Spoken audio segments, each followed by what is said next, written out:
Our Gospel reading for today comes from the first chapter of the Gospel of Matthew, an account of the genealogy of Jesus the Messiah, the son of David, the son of Abraham.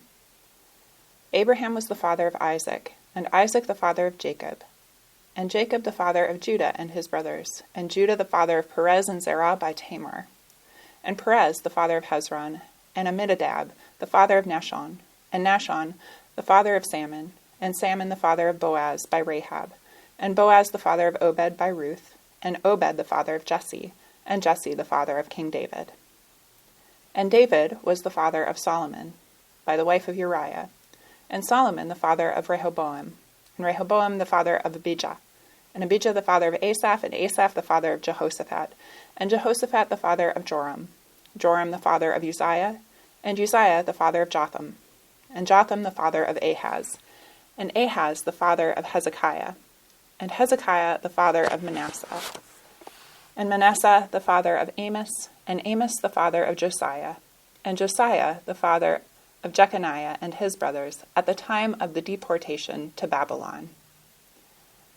And after the deportation to Babylon, Jeconiah was the father of Salathiel the father of Zerubbabel, Zerubbabel the father of Abiud the father of Eliakim the father of Azor the father of Zadok, and Zadok the father of Achim, and Achim the father of Eliud, and Eliud the father of Jacob, and Jacob the father of Joseph, the husband of Mary, of whom Jesus was born, who is called the Messiah. So all the generations from Abraham to David are 14 generations, and from David to the deportation to Babylon, 14 generations, and from the deportation to Babylon to the Messiah, 14 generations. Now the birth of Jesus the Messiah took place in this way. When his mother Mary had been engaged to Joseph, but before they lived together, she was found to be with child from the Holy Spirit. Her husband Joseph, being a righteous man and unwilling to expose her to public disgrace, planned to dismiss her quietly.